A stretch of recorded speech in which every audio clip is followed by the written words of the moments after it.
నమస్తే, welcome to Andhraprabha. నేను తేజస్వి. ముస్లిం దళిత ఓటర్లు ఎక్కువ, కమ్యూనిస్టులకు బలమైన స్థావరం. పైగా గతంలో బీజేపీ ఎప్పుడూ గెలిచిన స్థానం కూడా కాదు. ఆ సీటు ఎందుకు తీసుకున్నారు అంటూ నెలకొన్న సందేహాలకు సత్యనారాయణ చౌదరి, సుజనా చౌదరి రాకతో పటాపంచలయ్యాయి. కూటమి పార్టీలోని నేతలను కలుపుకుంటూ పోతూ ప్రజలతో మమేకమవుతూ సృజనా చౌదరి దూసుకుపోతున్న తీరు పశ్చిమ ప్రజల్లో ఆలోచనలు రేకెత్తిస్తోంది.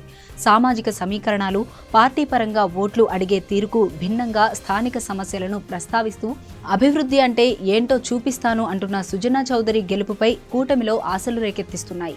విజయవాడలో అత్యంత కీలకమైన పశ్చిమ నియోజకవర్గం సీటును బీజేపీ తీసుకున్నప్పుడు రాజకీయ విశ్లేషకులు పెదవి విరిచారు.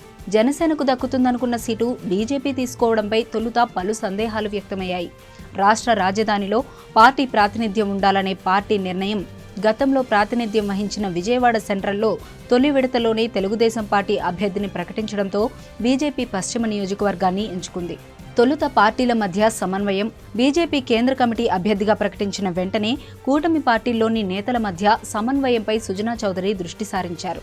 తెలుగుదేశం పార్టీ నుంచి మాజీ ఎమ్మెల్యే జలీల్ ఖాన్, బుద్దా వెంకన్న, నాగుల్ మీరా, బీజేపీ నుంచి గొలగాని రవికృష్ణ, అడ్డూరి శ్రీరామ్, బబ్బూరి శ్రీరామ్ తదితరులు సీటు ఆశించారు. మరోవైపు జనసేన నేత పోతిన మహేష్ తనకు సీటు గ్యారంటీ అంటూ చెప్పుకున్నారు. ఇలాంటి తరుణంలో అభ్యర్థిగా ప్రకటించిన సుజనా చౌదరి వీరి మధ్య సమన్వయం కోసం దృష్టి సారించారు. పోతిన మహేష్ మినహా మిగిలిన వారు సుజనాకు సంపూర్ణ మద్దతు ప్రకటించారు. ఇదే సమయంలో ఇతర ప్రత్యర్థి పార్టీల్లోని పైలా సోమినాయుడు వంటి కీలక నేతలు కూడా సుజనాతో జతకట్టారు.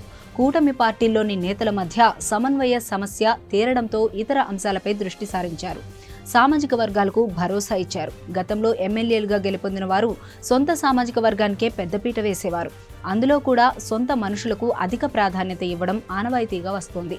వీటికి భిన్నంగా సామాజిక వర్గాలతో ఆత్మీయ సమావేశాలు నిర్వహిస్తూ చిన్న పెద్ద తేడా లేకుండా ప్రతి ఒక్క నేతను అక్కున చేర్చుకుంటూ నేనున్నాననే భరోసా ఇస్తున్నారు. రోజుల వ్యవధిలోనే సుజనా వైఖరితో వివిధ సామాజిక వర్గాల నేతలు సొంత మనిషిగా భావిస్తూ దగ్గరవ్వడమే కాకుండా మనస్ఫూర్తిగా పనిచేస్తూ గెలుపు కోసం కష్టిస్తున్నారు. అభివృద్ధి అంటే పశ్చిమ నియోజకవర్గం భౌతికంగా కొండ ప్రాంతాలు ఎక్కువగా ఉన్న ప్రాంతం. ఇక్కడ నివాసం ఉంటున్న వారు తాగునీరు సహా అనేక ఇబ్బందులు ఎదుర్కొంటున్నారు. ఎన్నికల సమయంలో ఇచ్చే హామీలుగానే మిగులుతాయే తప్ప సమస్యల పరిష్కారం అనేది తూతూ మంత్రమే. ఎక్కడి నుంచో వచ్చిన వ్యక్తి అంటూ సుజనాను విమర్శించిన వారు సైతం స్థానికంగా ఉన్న సమస్యలను తానే ప్రస్తావిస్తుండటంతో విస్తుపోతున్నారు. ఆ సమస్యలను ప్రస్తావించడమే కాదు, తాను గెలిస్తే ఏ విధంగా పరిష్కరిస్తాననే అంశాన్ని కూడా ప్రజలకు వివరిస్తున్నారు. అభివృద్ధి పథంలో విజయవాడ పశ్చిమ నియోజకవర్గాన్ని అగ్రపథంలో నిలుపుతానంటూ సుజనా చౌదరి ఇస్తున్న హామీ ఓటర్లను ఆకట్టుకుంటోంది. ప్రజల నుంచి వస్తున్న స్పందనతో పశ్చిమ సీటు తమదే అంటూ బీజేపీ ఇప్పటికే ధీమాను వ్యక్తం చేస్తోంది.